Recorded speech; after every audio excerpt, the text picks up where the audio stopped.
For centuries, Bedouin have travelled Arabia, following the rains and grazing with their animals.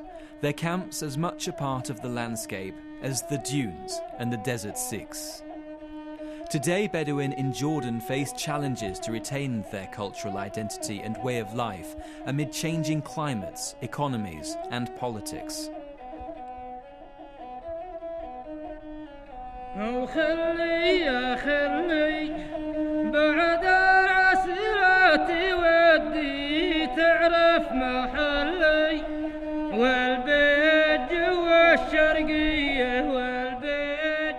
Bedouins are a type of people, they're nomads.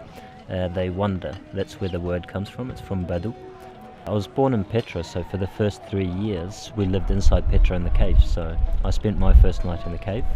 In '85 we got moved to the village. Before that, it's just stories that my mum and dad and the people would tell us about. In the village it just became, as you grow up in any culture, you think it's normal. So up there it was a normal way of life. We'd wake up in the morning, go to school, come back, do our homework. Every weekend we'd come down, help my dad in the shop, we'd make the sand bottles and do a lot of digging. As little kids we'd run around and we'd try and find pottery shards with, the painted pottery pieces. Yeah. So it was lots of fun, big backyard to play in.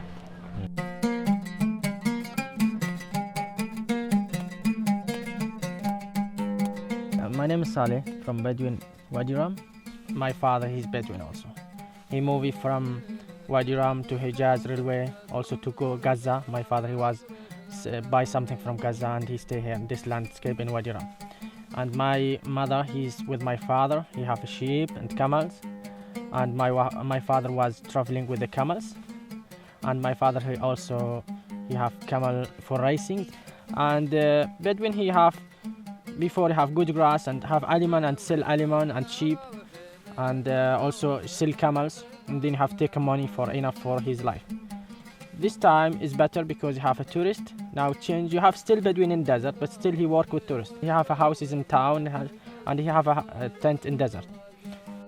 And the camel now we have use it for, not for selling, you can take it for tourist riding. And the tent was for Bedouin tent, you have still Bedouin families, but you may be with a tourist to visit him there.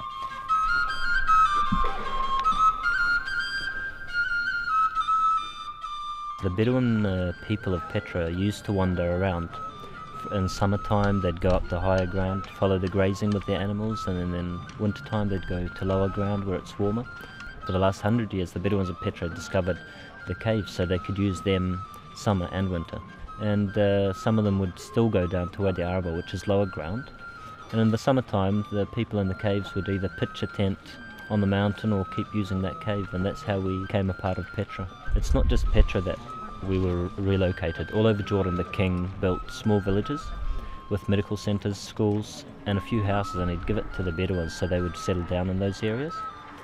But for us from Petra, we got moved up to the Bedouin village for that reason, plus because Petra is part of the UNESCO World Heritage Sites. It's for the better for Petra as well, because back then there were only about 800 people in Petra, whereas now there's about 3,000 people in the Bedouin village, and 3,000 people living in the caves with no toilet facilities or this or that. You'd have rubbish problems, toilet problems, no caves empty. So quite a lot of things have changed. People are more apart. As soon as you're not socialising with people a lot, you become separated. You go home, change, go to your neighbour, have a cup of tea, have a chat, go to someone's house, help them out. And now it's different. The first thing we do when we get home is check out our Facebook. You don't need your neighbour anymore. You work in Petra, you make a bit of money, you get an Egyptian, he can build your wall.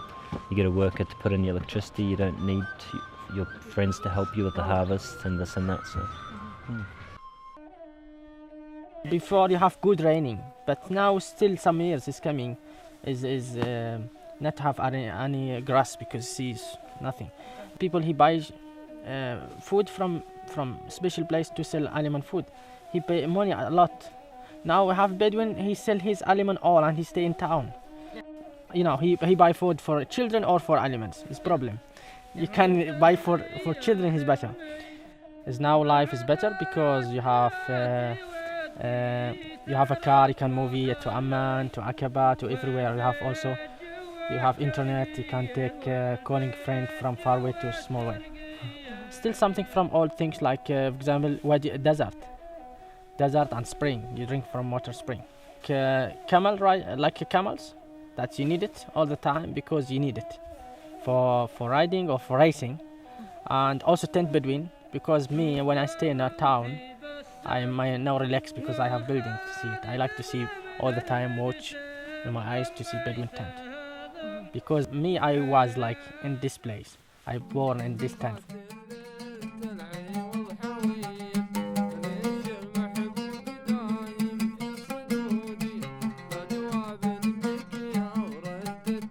The Bedouins were traders, so they'd go up and they'd trade goat milk, goat skin, goats with the farmers, and the farmers would give them barley, wheat, vegetables, oil, olive oil.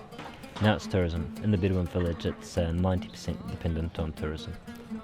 There's opportunities nowadays, so people don't have to just go with what they have.